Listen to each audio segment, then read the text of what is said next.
Shalom, shalom, je vous salue dans le précieux, glorieux nom de notre Seigneur Jésus-Christ. Bienvenue à nous dans notre émission, dans votre émission, Christ à ta porte. Que la grâce et la bonté du Seigneur soient avec vous dans le nom puissant de Jésus-Christ et partout où vous nous recevez. Nous saluons toute la Martinique, nous saluons toutes les îles voisines, la Guadeloupe, la Guyane, partout où nous sommes suivis en ce moment. Que la grâce du Seigneur couvre vos vies, couvre vos maisons dans le nom puissant de Jésus-Christ. C'est le serviteur de Christ auprès de vous, l'apôtre Jean Chamba, pour ce moment d'échange, pour ce moment d'édification, pour ce moment de transfert de vie de la part de notre Seigneur Jésus-Christ. Nous allons incliner nos cœurs pour recommander ce moment dans la prière, afin que, comme il est écrit dans le livre de Timothée, de 1 Timothée, qu'avant toute chose, nous devons faire des prières, des supplications, des actions de grâce. Père, nous voulons te rendre grâce. Nous ne sommes pas dignes, Père éternel, de parler de toi. Mais toi seul, par ton esprit, rends-nous dignes. Nous nous disposons, éternel mon Dieu, cet après-midi, pour qu'éternel mon Dieu, une personne, une famille, une nation soit bénie par toi. Que la bonté de l'éternel couvre ce moment. Merci Saint-Esprit d'occuper tout l'espace. Que je diminue afin que tu croisses. Car il est écrit, qui connaît la pensée de l'homme si ce n'est l'esprit de l'homme? De même le Saint-Esprit, tu sondes le profondeur de Dieu parce que tu es Dieu. Révèle-nous Seigneur ton mystère. Révèle-nous des choses que nous ne connaissons pas. Révèle-nous ce que nous avons besoin de savoir en ce moment. Que la gloire et l'honneur reviennent à toi seul. Nous élevons le nom de Jésus-Christ dans tous les territoires de la Martinique, dans ce plateau de ces chaînes de télé. Nous élevons le nom de Jésus-Christ dans toute l'équipe technique qui est là aujourd'hui, et que la bonté de l'Éternel bénisse cette chaîne, bénisse la Martinique et tous ceux qui nous suivent depuis les autres îles autour de la Martinique. Que la gloire et la bonté de l'Éternel nous soient accordées dans le nom de Jésus-Christ. Amen. Je vous salue encore dans le nom précieux de notre Seigneur Jésus-Christ. Nous sommes dans notre émission, dans votre émission, Christ à ta porte. Nous avons dit que s'il est à la porte, c'est pour où entrer ou sortir. Et aujourd'hui, le Seigneur me met à cœur à partager avec nous qui est Jésus pour toi. Qui est Jésus pour toi? Quelqu'un va me dire, il est mon sauveur. Quelqu'un va me dire, il est mon Dieu. Quelqu'un va me dire, il est pour moi un père. Mais qui est Jésus pour toi? Nous voulons rentrer dans la connaissance de qui est Jésus pour nous. Nous allons avoir un moment de parler de qui est Jésus, parce que nous sommes dans un temps où tout le monde parle de Jésus. Est-ce que nous le connaissons véritablement? Il est dit dans le livre de Osée, mon peuple périt faute de connaissance. Il dit, puisque vous avez rejeté l'instruction, moi aussi je vous rejetterai et je oublierai même vos enfants. C'est pourquoi nous avons besoin d'avoir la connaissance de celui que nous servons, d'avoir la connaissance de celui que nous suivons, d'avoir la connaissance de celui que nous prenons comme modèle. Nous pouvons rencontrer quelqu'un qui nous pose la question qui est Jésus. Tu lui dis que c'est mon sauveur, mais il veut comprendre, il est ton sauveur par rapport à quoi? Il veut comprendre, il est ton Dieu par rapport à quoi?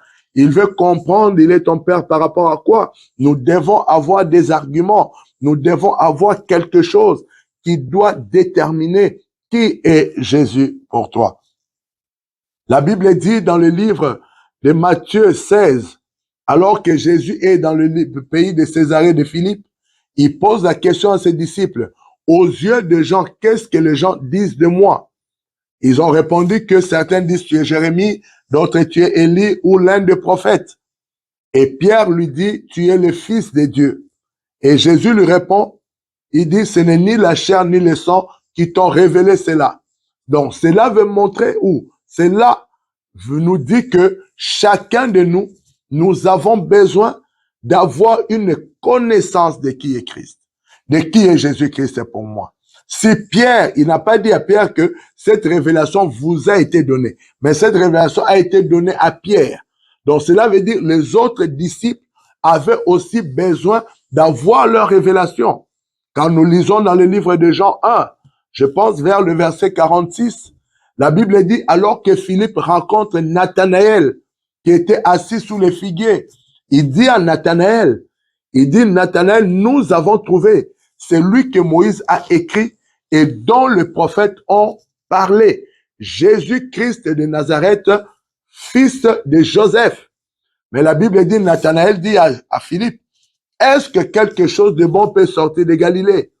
Et Philippe lui dit, viens et vois. Et Nathanaël vient quand même avec Philippe. Et s'approchant de Jésus, Jésus lui dit, voici un Israélite à qui il n'y a point de fraude. Et là, Nathanaël lui pose la question, d'où me connais-tu? Jésus lui dit, avant que Philippe vienne te chercher, lorsque tu étais assis sous le figuier, je t'ai vu. Et la Bible dit, Nathanaël dit, Rabbi, tu es le Messie, tu es le Fils du Dieu très haut. Si vous regardez dans la réponse de Nathanaël, il y a une différence avec ce que Philippe lui a dit. Philippe lui a dit, il est le fils de Joseph.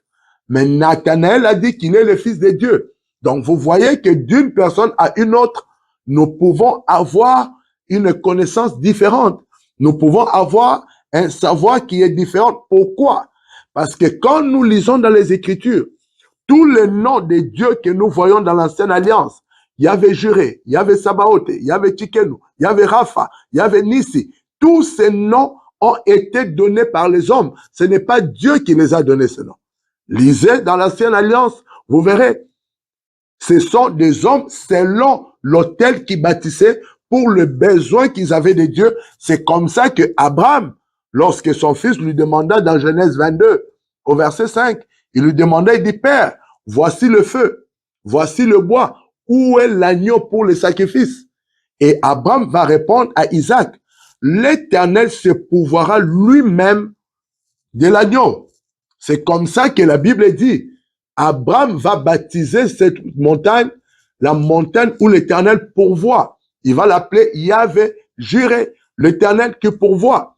Et même jusqu'à notre temps, dans notre génération, Dieu veut que chacun de nous, au travers de Jésus-Christ, que nous ayons une expérience, que nous ayons une connaissance personnelle de Jésus-Christ. Nous avons cette connaissance communautaire. Quand nous nous rencontrons dans nos lieux de culte, nous allons parler de Jésus. Mais chacun de nous doit avoir une connaissance de Jésus pour lui-même, doit avoir une relation avec Jésus, en dehors de la relation communautaire que nous avons. Parce que Jésus est venu pour que chacun de nous puisse avoir une approche avec lui. Laissez-moi cette histoire dans la Bible pour nous aider un peu à introduire cette pensée. Qui est Jésus pour toi? Je suis dans le livre de Matthieu 3. La Bible dit, à partir du premier verset, en ce temps-là parut Jean-Baptiste prêchant dans les déserts de Judée. Il disait, répentez-vous, car le royaume des cieux est proche.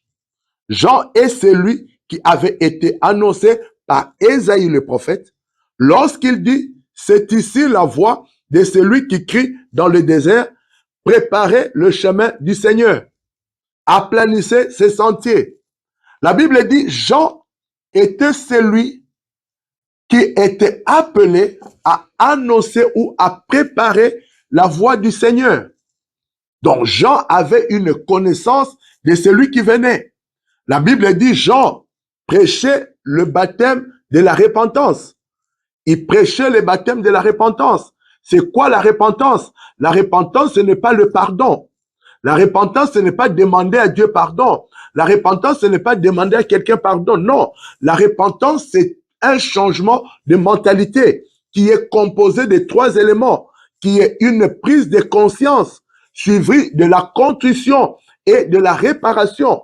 Donc, la repentance, ce n'est pas une pénitence. Ce n'est pas dire simplement à quelqu'un pardon, mais c'est d'avoir d'abord la connaissance d'une situation et de faire la part des choses entre le bien et le mal et ensuite de faire la réparation. Et on dit Jean le Baptiste, il devait préalablement, avant tout, enseigner le baptême de la repentance pour préparer chaque personne à pouvoir accéder à la connaissance du Seigneur.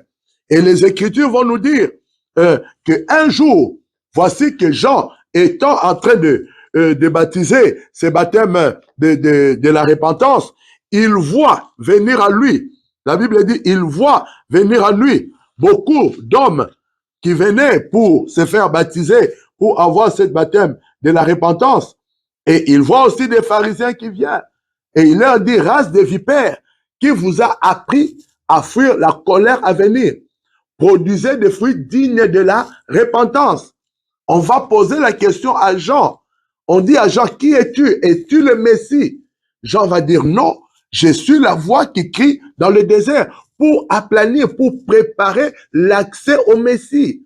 Pour préparer l'accès au Messie. Et là, je vais faire une arrêt pour nous dire ceci, que lorsque une personne n'a pas encore fait véritablement la repentance, il est impossible à cette personne de rencontrer le Messie. Parce que ce qui nous permet d'accéder au Messie, c'est d'abord la repentance, un changement de mentalité. Actes des Apôtres 2, le verset 38.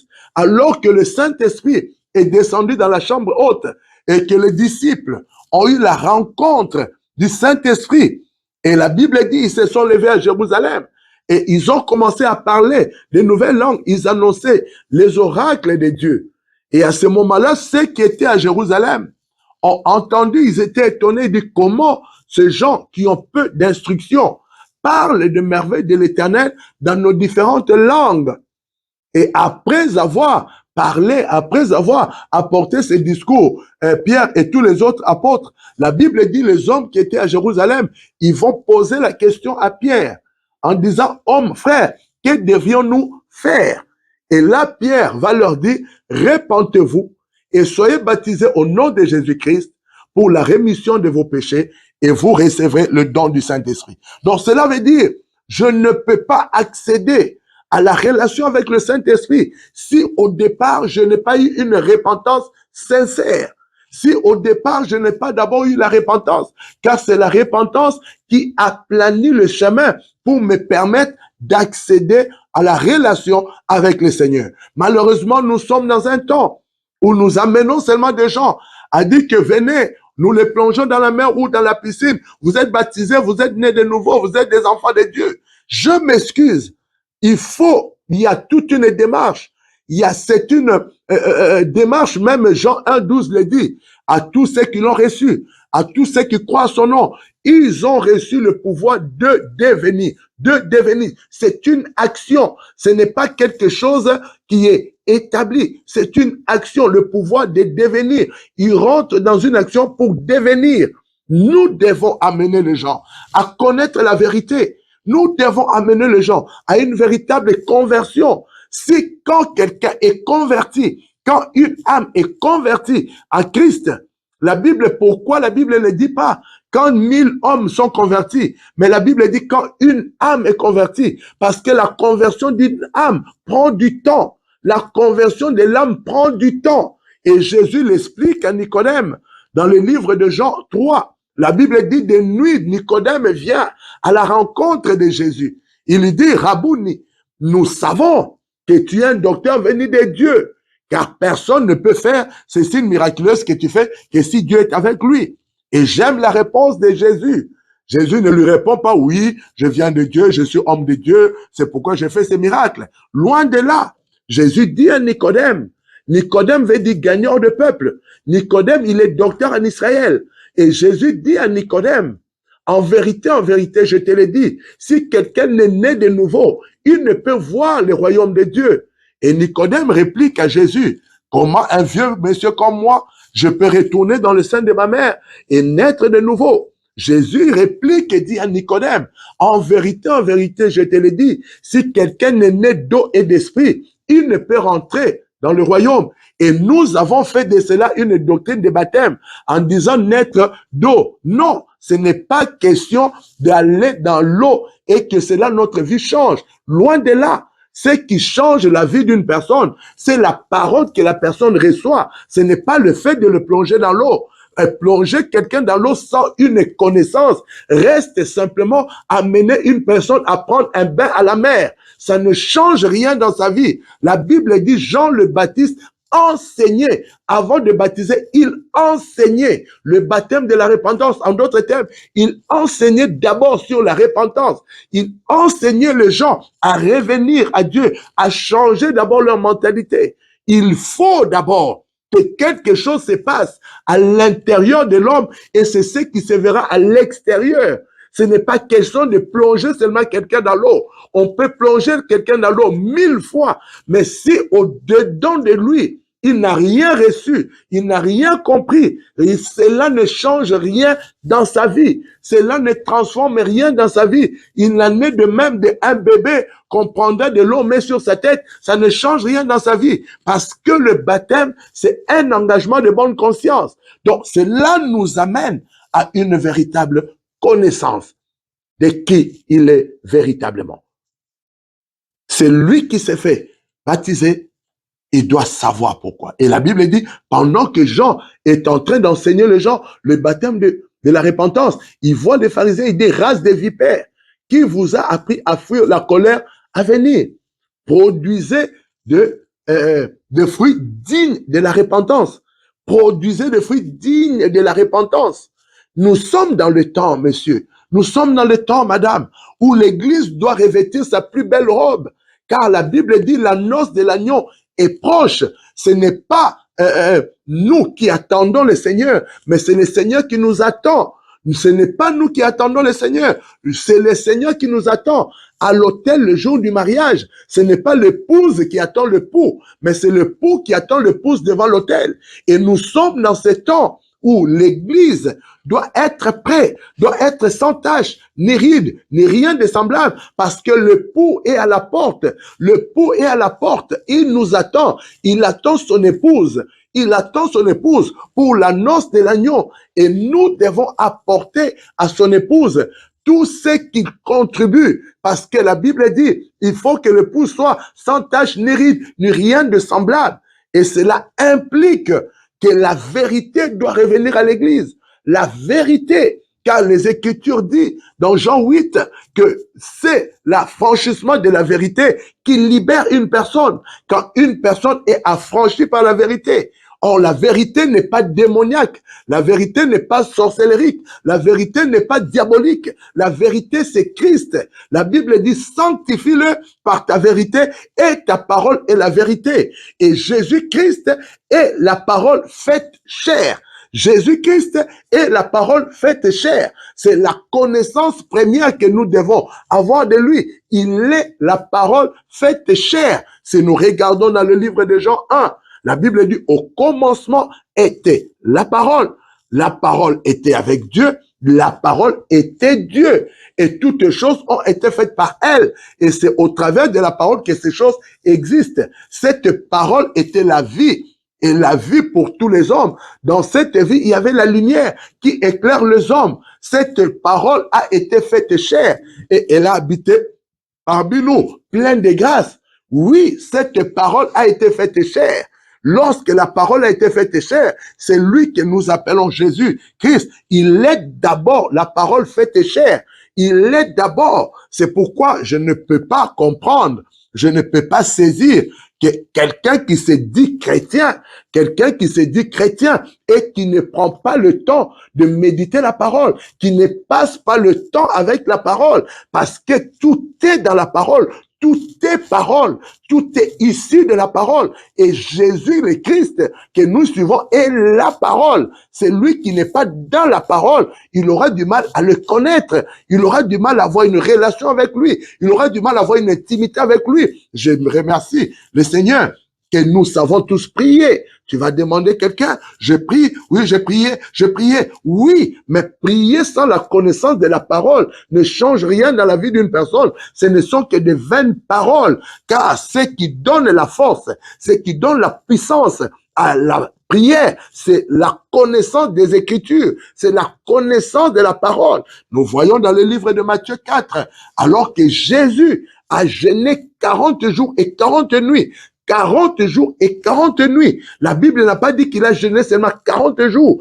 mais 40 jours et 40 nuits. Donc cela veut dire Et le jour et la nuit, il était en jeûne. Mais cela n'a pas empêché le diable de venir le visiter. La Bible dit, quand il a fini, au 40e jour ou à la 40e nuit, le diable est venu. Le diable lui a dit, si tu es le Fils de Dieu, ordonne que ces cailloux deviennent le pain. Et là, il s'est engagé un débat entre Satan et Jésus. Et ce débat était autour de quoi? De la parole. Ils n'ont pas débattu sur les choses du monde. Ils n'ont pas débattu sur le mariage. Ils n'ont pas débattu sur le nombre des démons. Ils n'ont pas débattu sur le nombre des sorciers. Ils ont débattu sur la parole. Il est écrit, il est écrit, il est écrit. Le débat était sur ce qui est écrit. Il est écrit. Le débat était sur ça. Sur ce qui est écrit.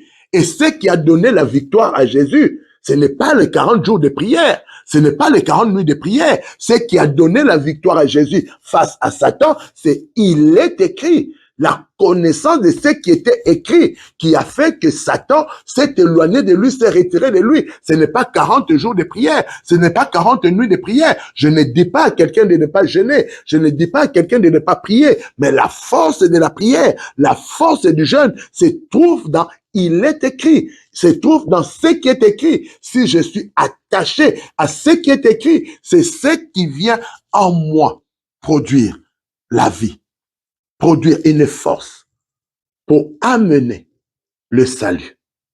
Qui est Jésus pour toi? Nous avons besoin de le connaître. La première des choses que nous avons sur lui, c'est qu'il est la parole faite chair. La Bible nous montre dans le livre de Jean 1, il est la parole faite chair.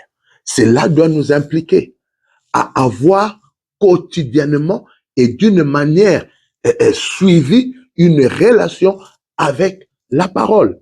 Une relation toujours avec la parole. Une vie de méditation de la parole parce qu'il est la parole faite chair. Et ce qui nous aidera d'avoir sa connaissance, c'est d'être dans la parole, d'être dans la méditation de la parole, d'être attaché à la parole, d'être ami de la parole, d'être fanatique de la parole, à passer son temps dans la parole. Car c'est ce qui va commencer à amener en nous une connaissance de qui est Jésus pour moi. Qui est Jésus pour moi? Qui est Jésus pour toi? Qui est Jésus pour la Martinique?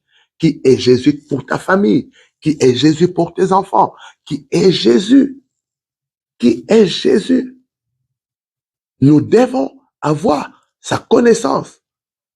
Il est la parole faite chair. Il est cette parole faite chair. Je vais donner l'occasion à une personne d'ouvrir son cœur et de donner sa vie à Jésus.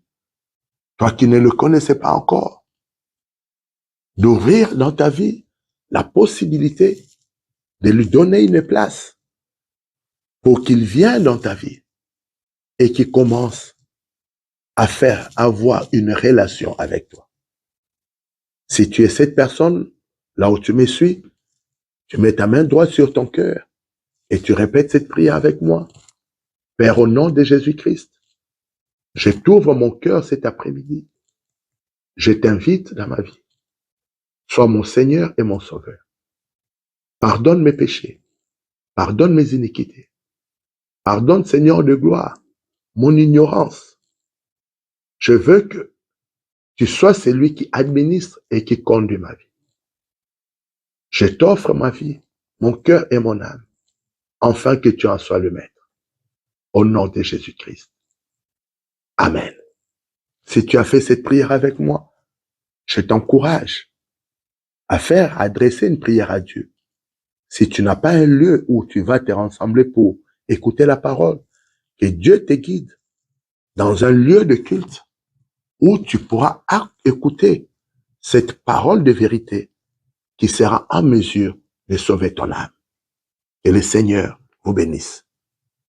Père, nous te rendons grâce pour ce moment. Nous voulons élever ta grandeur pour une personne qui était à l'écoute cet après-midi. Nous voulons élever ton nom sur tout le territoire de la Martinique. Nous voulons élever ton nom auprès des autorités, auprès des chefs d'entreprise, dans chaque famille et dans chaque maison. Que ton nom, Seigneur, soit placé au-dessus de tous les noms. Car il est écrit que tu as reçu le nom qui est souverainement élevé dans le ciel, sur la terre et sur la terre. Et au devant de ton nom, tout genou fléchira et toute langue aura la confession que Jésus-Christ est Seigneur, à la gloire du Père. Laisse qu'éternel, mon Dieu, qu'une personne qui était malade, une personne qui était en souffrance, puisse, Seigneur de gloire, voir par la présence de ton nom que cette maladie fléchit genou, que cette souffrance fléchit genou, et confesser ta Seigneurie. Je bénis leur maison, je bénis leur famille, je bénis leur projet, je bénis la Martinique, et que ta grâce couvre toute la Martinique et tous les habitants de la Martinique, les autorités, les chefs d'entreprise, les églises, les entreprises, les écoles, au nom puissant de Jésus-Christ. Et tous les îles aux alentours, qui soient bénis, la Guadeloupe, la Guyane et autres, dans le nom puissant de Jésus-Christ. Et que la paix du Seigneur soit votre partage. À très bientôt dans votre émission, Christ à ta porte. Soyez bénis.